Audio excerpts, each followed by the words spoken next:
Hello everyone and welcome. My name is Roberto Corona. I am an Italian anthroposopher and astrologer, and in this video we will talk about the next total solar eclipse of April 8th, an eclipse during which most of the astrological events we have talked about in previous videos will align. I am referring to Mercury retrograde in Aries, which is going to be in conjunction with the eclipse, the Jupiter-Uranus conjunction, which has a destabilizing character, and the arrival of Pons-Brooks Comet, the so-called Devil's Comet, which will conjoin Jupiter and Uranus. They are all strong factors which are going to destabilize the astral climate, and all of them are converging on the next great North American solar eclipse. Now, before starting, I'd like to immediately contrast these events through two images. The first is the picture of Archangel Raphael that you can see here, who, according to anthroposophy, supervises the spring season. And the second is a reference to Easter. Easter being the festival of resurrection of the forces of the earth and of the human being. In fact, this year, Easter is placed between the two eclipses falling on March 31st. And this year, Easter can become for us a living image of the resistance that we can oppose to these astral forces, which, to say the least, are not favorable. Now here you can see both eclipses of this spring. We had a penumbral lunar eclipse on March 25, at 5 degrees Libra, and in this video we're going to talk about the total solar eclipse on April 8 happening at 19 degrees Aries. Now, as we saw in the video of the previous eclipse, what's peculiar about these two eclipses is that their ruler is found in both cases in conjunction with Saturn. So the lunar eclipse in Libra, which was ruled by Venus, in the chart had Venus in conjunction with Saturn. And the same happens in the solar eclipse in Aries, because being in Aries is ruled by Mars, and this time Mars can be found in conjunction with Saturn. So this means that both the events are highly affected by Saturn, which is a malefic planet, so this is not a good sign, as we're going to see later on. Now, let's start talking about the main news that the sky presents to us, which is the approaching of the Pons-Brooks Periodic Comet to the ecliptic. Now, in the video about the astrology of 2024, we had indicated the appearance of two comets for 2024. The Pons-Brooks Comet, expected for April, and the Tsuchinshan Atlas Comet, expected for October. Now, we know that comets are unstable phenomena, so they must always be evaluated at the moment of their appearance. However, in general here, what's important is to make a distinction between a periodic comet and a non-periodic comet.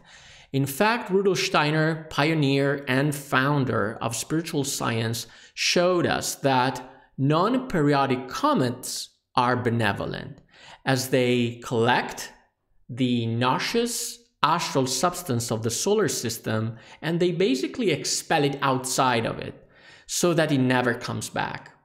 And in fact, these comets are guided by the first spiritual hierarchy, and they're good.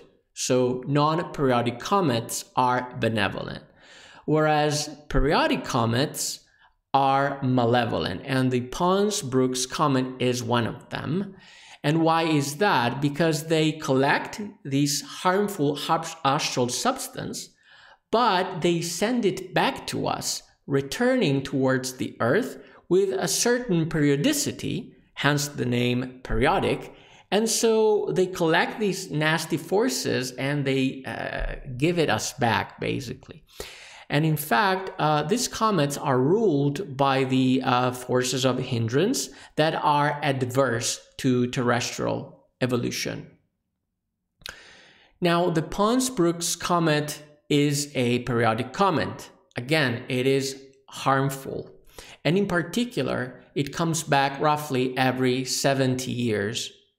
Now, this comet was given the name of the Devil's Comet because it tends to create eruptions of ice and dust that form sort of two horns that you can see here. So we have this sort of devilish image. This photo, by the way, is by Elliot Herman, and it was taken on July 25 of 2023. Most recently, however, the comet's nucleus began to rotate, and you can see that here, lighting up in 3 different colors. Now, this is a picture by Jan Erik Wallestad taken on March 18 of this year. And we have 3 sort of tails and the swirling nucleus. So we have the ion tail, which is in blue. We have the outer tail, which is in green, and a red magenta tail caused by a gas that ignited. Now, personally, I find this core quite beautiful, but all around it, we can see these sort of shadowy horns, these black streams, which looks kind of creepy. So let me know what you think in the comments. Of course, this is subjective, but I definitely think that the appearance of the comet can express its quality as well. Now, this is a simulation of the eclipse created with Stellarium, a wonderful free software that I highly recommend. Now, as you can see, the eclipse is in progress here. We can literally see the sun with the moon in front of it, right? While on the left in red, we have the Pons-Brooks Comet, right? And at the time of the eclipse, the comet will have reached 14 degrees Taurus. And guess what's here? Uranus and Jupiter. So this means that basically the comet during the eclipse, it will be in conjunction with Jupiter and Uranus. Jupiter being in particular at 19 degrees Taurus, so just 5 degrees away. And by the way, the comet will be visible during the eclipse. So if you are in the United States, I think you are going to be able to spot it. Now, what does this conjunction between the comet, Jupiter, and Uranus mean? It means that the destabilizing effect of the Jupiter-Uranus conjunction is going to be intercepted by the comet, which will have a noxious, malevolent effect, a disturbing effect on it, right? So let's take a look at the eclipse chart. The chart basically features all these alignments we've been discussing during the last month. So first of all, this is a solar eclipse, which means that the sun, moon, and the earth are aligned like so, in that order: sun, moon, and earth. And by definition, a solar eclipse is a new moon, during which, as we know, the moon overshadows the sun, right? But being a new moon, the eclipse triggers events that have a sudden and unpredictable character. And on top of that, anthroposophy tells us that the cone of shadow that the moon projects down on the earth, this sort of cone of shadow, allows harmful entities present on our planet to be expelled out into the cosmos as through a release valve, basically. And this phenomenon is in general better than that of the lunar eclipse, where nasty forces enter the Earth. This time they are expelled. But we should not underestimate the fact that these forces accumulate first in order to be thrown out. And in addition to that, we can guess that these forces will be collected by the Pons-Brooks Comet, at least a part of it, and will be taken and returned towards the Earth after 70 years, right? So this is what these comets do. So as you may know, eclipses change depending on the lunar node in which they occur. And as you can see, the sun and the moon are in conjunction here. Of course, this is a new moon. They are in conjunction to the north node, the so-called dragon's head, which is traditionally considered to be a little Jupiter. And this means it brings an expansive and constructive quality, meaning that it brings major and sudden beginnings or events that start something.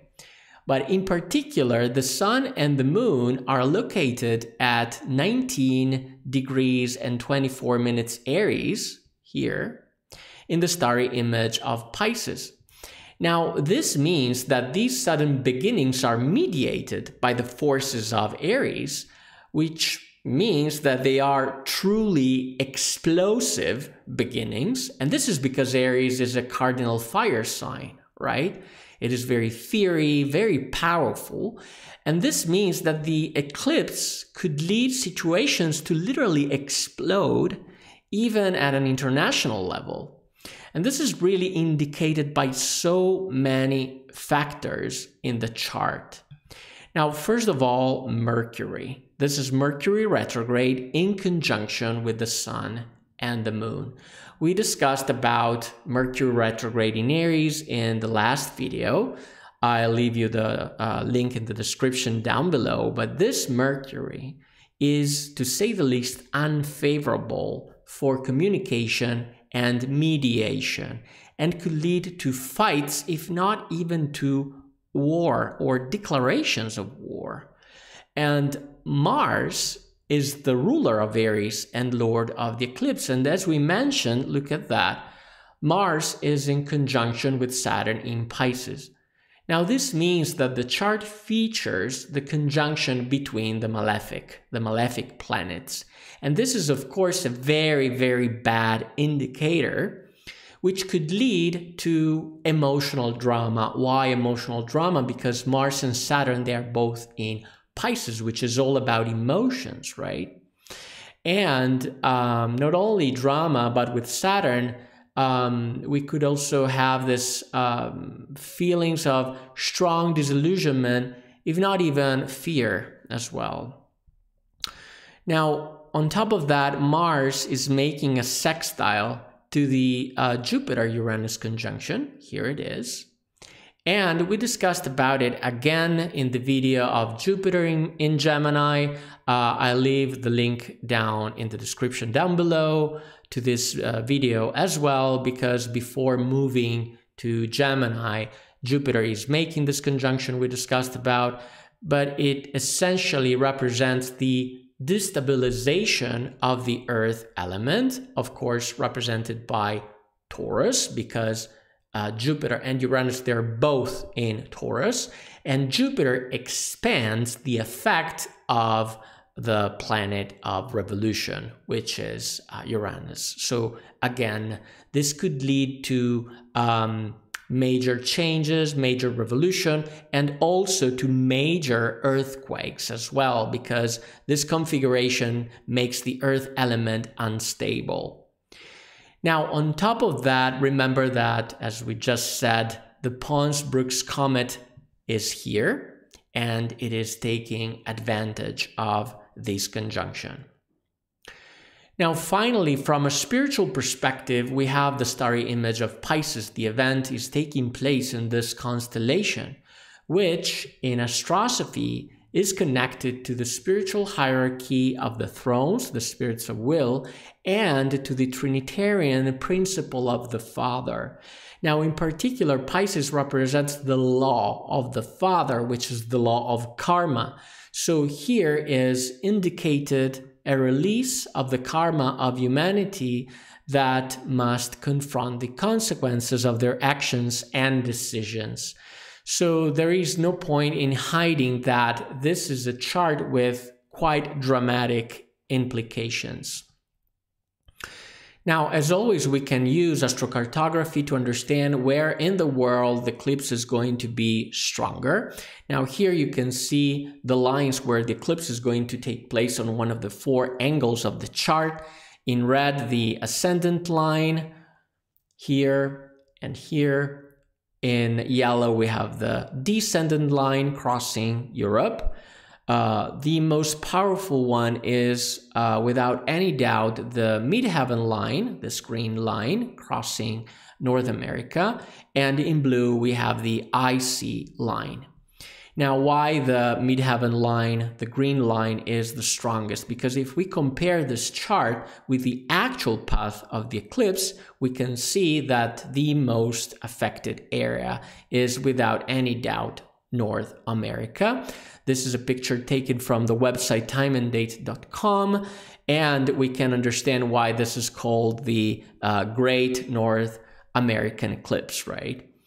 So especially the United States are going to be affected by the eclipse, Canada as well. But we can add that this eclipse will also tend to influence the outcome of the elections of this year. As always, thanks for watching. If you want to support my work, please like this video, subscribe to the channel, and turn on the notification bell not to miss out on future astrological insights. I am Roberto Corona. See you in the next video.